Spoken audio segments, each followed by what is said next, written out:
Quisiera comenzar leyendo un versículo que me llamó mucho la atención. eh, es como que no lo recordaba y es Salmo 68:5 y dice así: Padre de huérfanos y defensor de viudas, es Dios en la morada de su santuario. Es decir, Dios es padre de huérfanos y defensor de viudas. Y dice en la morada de su santuario. Es decir, aunque Dios esté en su santuario, en el santuario celestial, en el que edificó Dios y no el hombre, ¿verdad? Eh, Aunque Dios esté allá, Él no está lejos de ninguno de nosotros, como también dice Pablo, en, ¿verdad? Que lo escribió Lucas en Hechos 17, pero son palabras de Pablo diciendo que Dios, aunque no habita en templos hechos de manos humanas, sino él habita en el santuario celestial, dice, Él no está lejos de ninguno de nosotros, porque en Él vivimos, nos movemos y somos. Pero me llamó mucho la atención eh, cuán claro ¿verdad? Y las implicaciones de lo que significa que Dios sea padre de huérfanos, que aún estando en la morada de su santuario, Él sigue siendo padre de huérfanos. ¿Qué es un huérfano? Un huérfano, pues, aquel que no tiene padre, aquel que está solo, aquel que quedó desprovisto de sus padres. Dios es padre de huérfanos. Yo no sé, eh, ¿verdad? Quiénes son los que están viendo este video, quiénes lo verán, pero yo sé que en algún momento de nuestra vida eh, nos hemos podido sentir solos.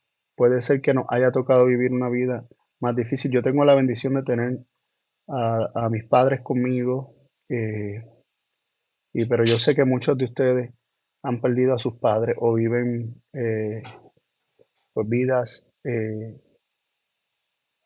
¿verdad? Distantes de sus padres. Y yo pues tengo la bendición de contar no solamente con la presencia de mis padres, de que tener a los dos vivos, sino que, que los tengo bastante presentes en mi vida. O sea, ellos forman parte de mi vida y yo agradezco a Dios por eso, de que nunca me han faltado. Pero también sabemos que es ley de vida. eh, Digo ley de vida en un sentido, ¿verdad? Figurado, ¿no? Aunque no es el plan de Dios que nadie perezca, que nadie muera, sabemos que por el efecto del pecado, pues envejecemos y pasamos al descanso. Y nosotros, pues, extrañamos, nosotros extrañamos a nuestra figura paternal, maternal, y nos podemos llegar a sentir solos, precisamente porque aquellos que nos brindaban seguridad, aquellos a quienes nos sentíamos vinculados con, no solamente con lazos de amor, sino que aún nuestra identidad estaba fijada debido a ellos, pues puede ser que ya no estén con nosotros. También puede ser que, que las personas que, ¿verdad? Que cuidaron de nosotros, nuestros padres, capaz que no nos dieron el mejor ejemplo y tengamos raíces de amargura y, ¿verdad? Y tengamos un corazón herido debido pues, al mal ejemplo que capaz que algunos de, de nuestros padres pues nos dio o cómo se portaron con nosotros, etcétera, y tenemos heridas en el corazón, este, pues porque nuestros padres no fueron perfectos y, y aún así para ellos y para todos nosotros está la promesa y la declaración bíblica que Dios es padre de huérfanos. Y no solo de huérfanos, Dios es padre de todos. Y eso lo vamos a estar viendo a continuación. Y, y quisiera leer el Salmo 27:10, dice, aunque mi padre y mi madre me dejaran, Jehová con todo me recogerá. Y, y esto es interesante porque nosotros podemos pensar que, que si nuestros padres, o sea, aquellos que nos engendraron, aquellos de quien salimos, aquellos de quien procedemos, aquellos que son el medio por el cual nosotros recibimos vida, eh, si eso, ¿verdad? De que llevamos su sangre, si eso nos dejan, ¿quién nos puede amar verdaderamente? Si ellos no nos muestran amor, ¿quién nos amará? Y aquí dice que aunque mi padre y mi madre me dejaran, Jehová con todo me recogerá. Así que ya vamos viendo que Dios se declara en su palabra como padre de huérfanos, defensor de viudas,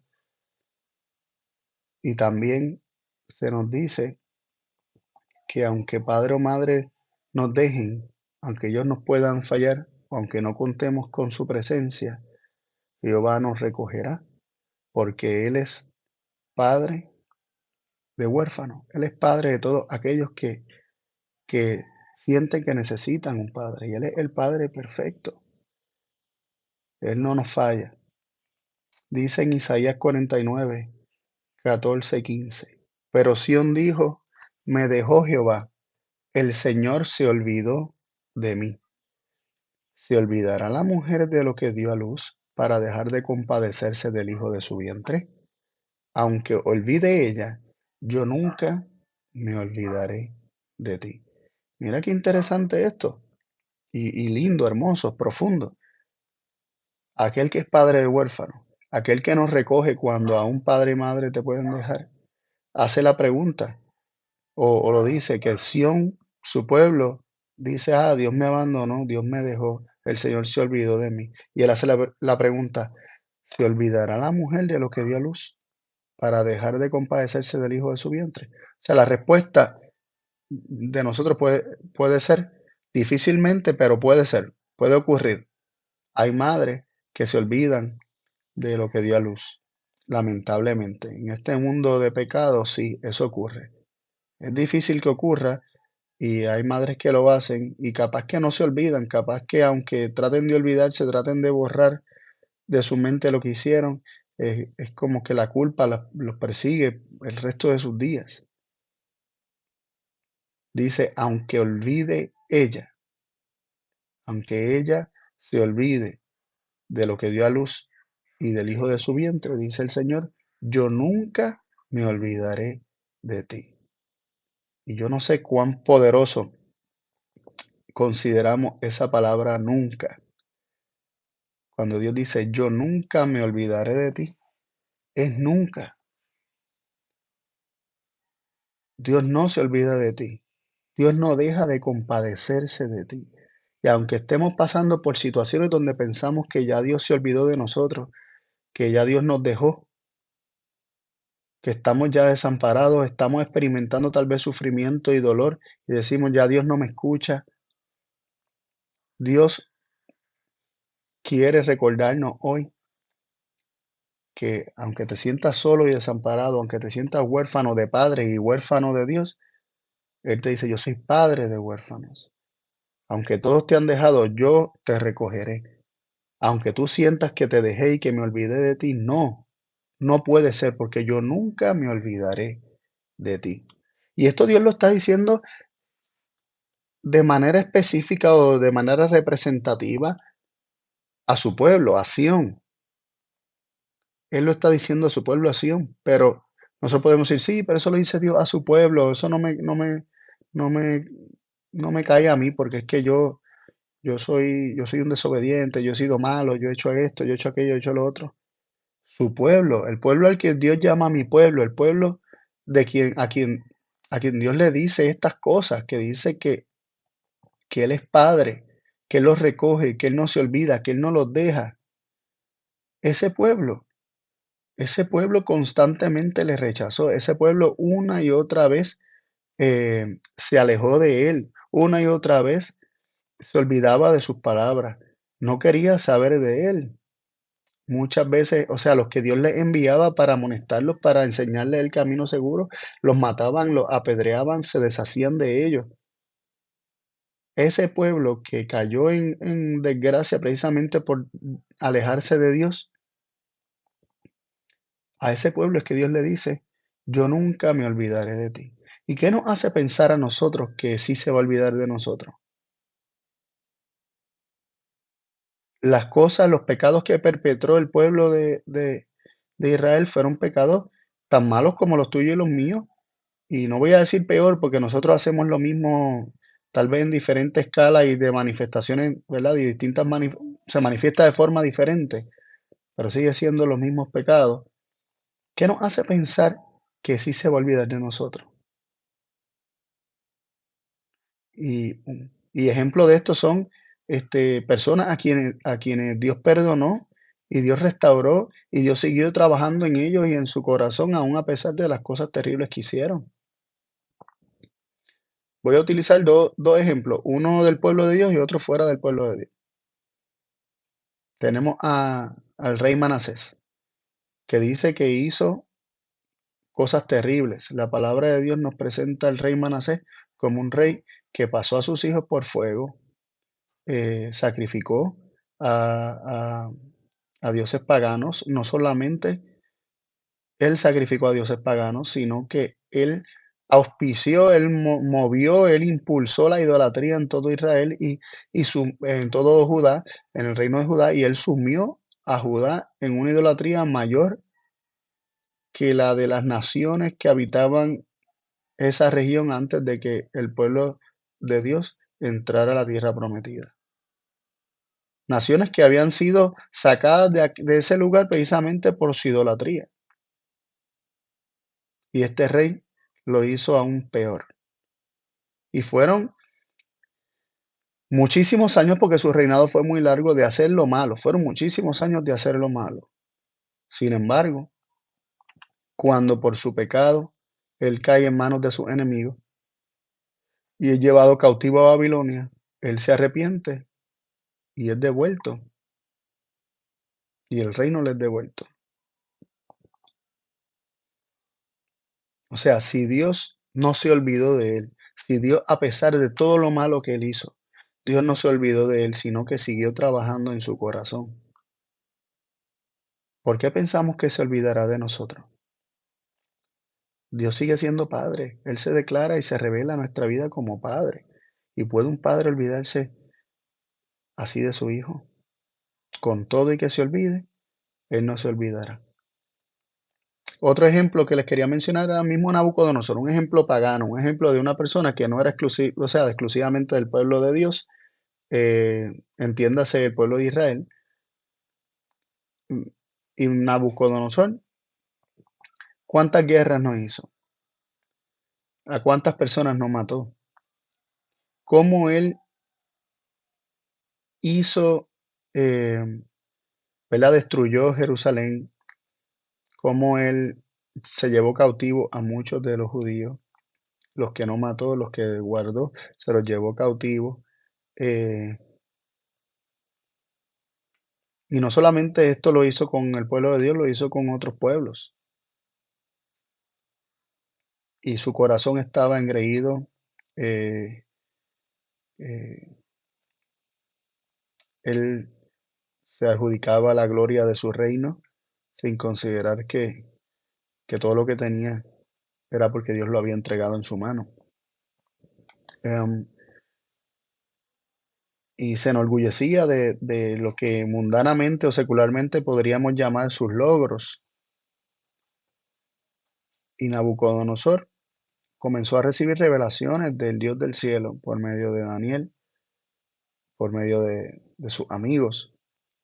Y este Nabucodonosor em, se le dejó saber el devenir de la historia de este mundo. Aún así, se revela en contra de precisamente de la revelación que había recibido, erige una estatua, eh, quiere que el mundo la adore, este, recibe otra revelación ahí de que estaba mal. Dios salva a los tres hebreos. Después él tiene un sueño donde se le revela que por la dureza de corazón y por enorgullecerse, y no dar gloria a Dios y no reconocerlo como aquel que le había dado todas las cosas, Él estaba en peligro de quedar en de un estado mental, podríamos decir, y hasta espiritual, donde él sería como una bestia del campo.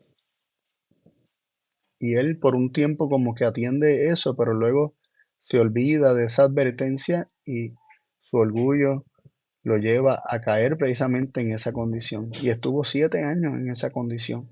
Y al final de los 7 años, él reconoció al Dios del cielo y se humilló delante de Dios. Y lo último que tenemos de Nabucodonosor es que él alabó al Dios del cielo. Y vemos como de la idolatría, Dios se va revelando a él aún en su pecado, aún haciendo todas las cosas que hizo. Dios se va revelando a él. Y finalmente Nabucodonosor reconoce a Dios como el único Dios verdadero. ¿Qué nos enseña esto? Que ya sea que una persona haya tenido conocimiento de Dios desde que nació, ¿verdad? Y se haya criado en un contexto de alguna forma estar conectado al servicio y a la adoración de Dios, o ya sea que nunca haya conocido de Dios y haya hecho tantas cosas terribles por desconocer a Dios, no importa cuán lejos haya llegado, no importa cuán bajo haya caído, Dios está tratando de rescatarlo, Dios está tratando de salvarlo porque Dios es Padre.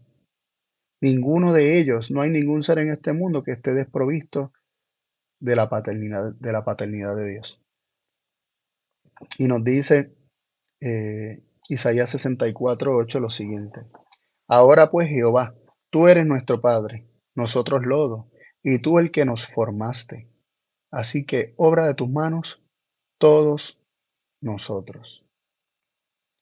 Cuando dice, Jehová, tú eres nuestro Padre, nosotros lodo, y tú el que nos formaste, está identificando a Dios como creador, a Dios nuestro Padre como creador.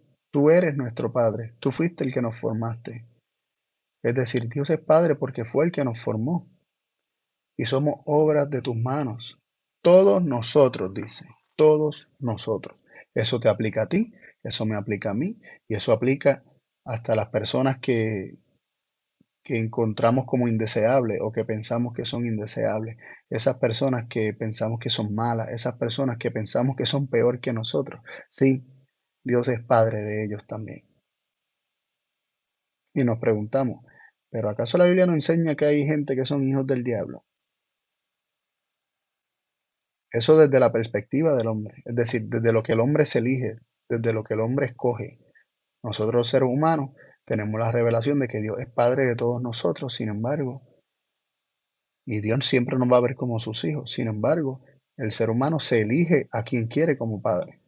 Y eso es otro tema, ¿verdad? Que lo podríamos estudiar en otro momento y yo creo que ya lo hemos estudiado en otra instancia. En cuanto a Dios, Dios sigue siendo padre aún de aquellos que no lo tienen a Él como padre. Y los dos ejemplos que mencioné hace un segundo, de Manasés y de Nabucodonosor, nos presenta a un Dios que no dejó de buscar a dos hijos suyos que estaban totalmente sumidos en idolatría y en crueldad. Aquellos que la voluntad de su padre el diablo querían hacer, sin embargo, Dios como Padre perfecto nunca dejó de olvidar de buscarlos porque no se olvidó ni los dejó. Es el hombre quien deja a Dios, es el hombre quien que rechaza a Dios. Dios nunca rechaza al hombre. Él dice, el que a mí viene yo no le echo fuera. Miren qué lindo y qué tierna la descripción de, de que hace Dios acerca de su amor y su cuidado para con sus hijos, especialmente en el ejemplo del pueblo de Israel. Dice en Oseas 11, versículos del 1 al 4, estoy leyendo de la Reina Valera actualizada, dice, cuando Israel era muchacho, yo le amé, y de Egipto llamé a mi hijo. Qué interesante que dice cuando Israel era muchacho, joven, yo le amé, de Egipto llamé a mi hijo, lo llama como su hijo. De hecho, en Éxodo dice que el pueblo de Israel es su primogénito. Israel es mi primogénito. Dice, yo le amé. Pero no es porque Israel fuera bueno o porque hubiesen cualidades o características buenas en ellos. De hecho, La Biblia nos dice, y Dios lo dice claramente en Deuteronomio, en el capítulo 7, en el capítulo 9, se mencionan conceptos similares, donde Dios dice, no es por tu justicia, no es porque tú eres mejor que las demás naciones, porque en comparación con las demás naciones tú eres el pueblo más insignificante. No es por eso que yo te escogí, sino porque yo te amé. No porque en ti hubiese algo bueno, sino porque yo te amé. Así que esa noción de pensar de que Dios no me puede amar porque yo no soy bueno, porque yo he cometido pecados, he cometido errores, este, es totalmente desmentida o aclarada por Dios al decir que Él no nos ama debido a alguna cualidad buena, sino porque Él es amor, sino porque somos especiales para Él. Y ya, por eso dice que cuando Israel era muchacho, yo le amé y de Egipto llamé a mi hijo. Dios lo ama y lo llama su hijo. Mientras más los llamaba, dice Dios, más se iban ellos de mi presencia. Vemos un Dios, un Padre que ama, que llama, pero mientras más llama, más se alejaban de su presencia. A los Baales ofrecían sacrificio y a los ídolos quemaban incienso. ¿Acaso esto no era una señal de que rechazaban a Dios como Padre?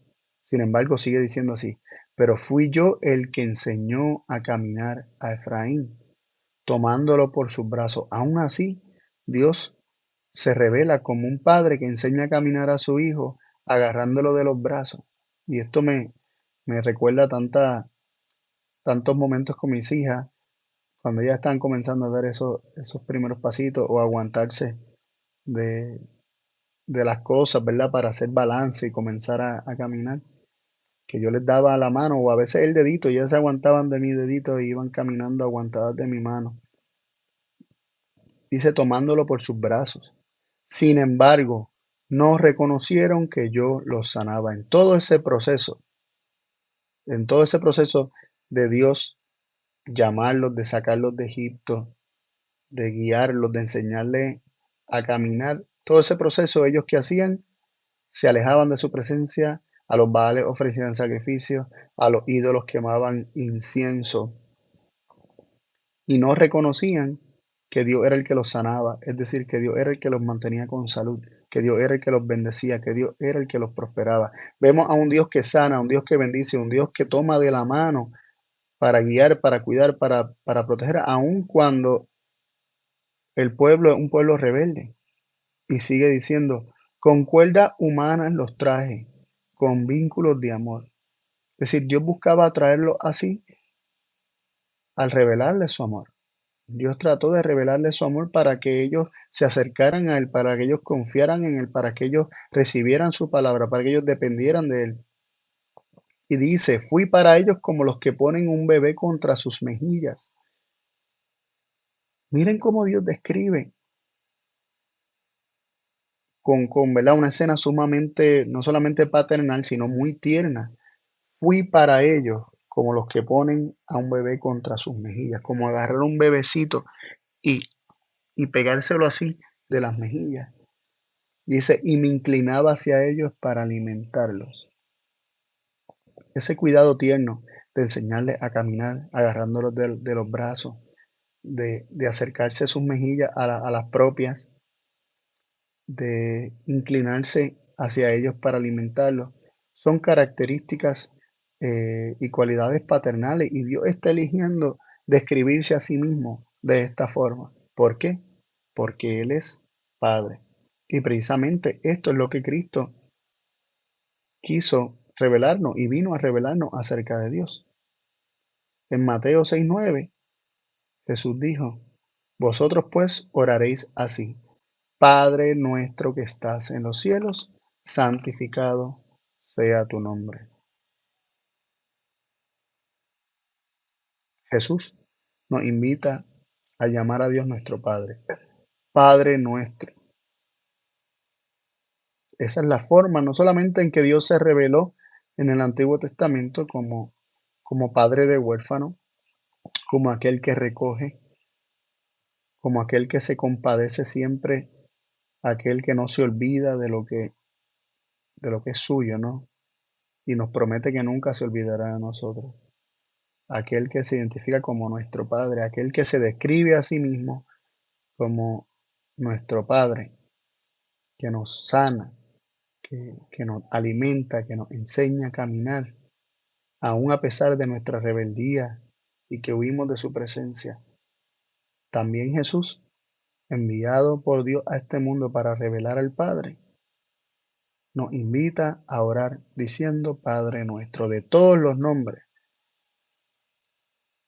Dios quiere que nos acerquemos a Él como nuestro Padre. Y de hecho, esto es en conexión con la verdad, con el Padre nuestro, con la oración modelo. Y allí en el Sermón del Monte, Jesús le dice, ¿verdad? Vosotros cuando oréis, oraréis Padre nuestro que estás en los cielos. Y cuando Jesús le enseñaba a sus discípulos a orar en el nombre de Jesús, en Juan 16, 26 y 27, leemos lo siguiente. Aquel día pediréis en mi nombre, y no os digo que yo rogaré al Padre por vosotros, pues el mismo Padre os ama porque vosotros me amasteis y habéis creído que yo salí de Dios. Aun cuando Jesús les está enseñando a orar en el nombre de Jesús, al acercarse al Padre, Él les deja saber que eso no implica que orar en nombre de Jesús no implica que Cristo tiene que rogar al Padre por nosotros, o que de alguna manera tiene que convencer al Padre para que nos bendiga, para que nos dé aquellas cosas que le estamos presentando en oración, o para que nos conteste, o para que esté atento a nuestra súplica. No, dice el versículo 27, pues el mismo Padre os ama. Ese Padre nuestro es un Padre de amor.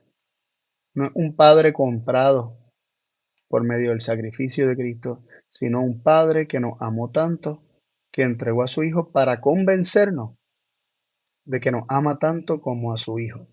Y esto lo dice en, en Juan 17, versículo 23. Y en primera de Juan 3:1 dice, mirad cuál amor nos ha dado el Padre, que seamos llamados hijos de Dios. Por esto el mundo no nos conoce, porque no le conoce a Él. Mirad cuál amor nos ha dado el Padre. ¿Cómo se ha manifestado ese amor del Padre? En que nos llama a sus hijos. Sí, a nosotros que no lo merecemos, a nosotros que muchas veces tenemos serios problemas de valor y de estima, de reconocimiento de cuál es nuestra identidad y cuál es nuestro valor y si somos importantes para Dios, etcétera. Nosotros que muchas veces nos cuestionamos todas estas cosas, se nos dice que miremos el amor que ha tenido el Padre para con nosotros, que nos llama a sus hijos. Dios nos llama a sus hijos, a todos, a todos. Por eso nos dice en Efesios 4:6, un Dios y Padre de todos, el cual es sobre todas las cosas y por todas las cosas y en todos vosotros. Dios es Padre de todos. Y esto Jesús vino a revelar, vino a manifestar, vino a darnos a conocer, para que nos acerquemos confiadamente al trono de la gracia, para que nos acerquemos, aun a pesar de nuestras faltas, nos acerquemos a nuestro Padre sabiendo que todo el que a Él viene, Él no le va a echar fuera, para que nos acerquemos sabiendo que va a haber socorro, va a haber ayuda, va a haber amparo, que Él nos va a recoger.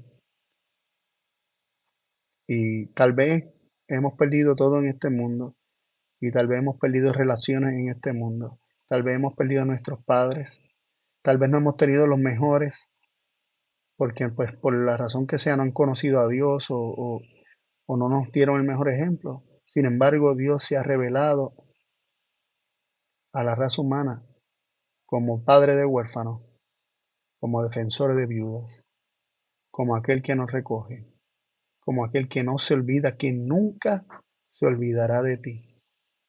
como aquel que es un Padre que a pesar de nuestra falta y pecado, se sigue manifestando y sigue con cuerdas de amor, atrayéndonos así, sanándonos, acercándonos hacia su mejilla, inclinándose para alimentarnos, enseñándonos a caminar. Eso es lo que Dios está tratando de hacer con cada ser humano, contigo y conmigo.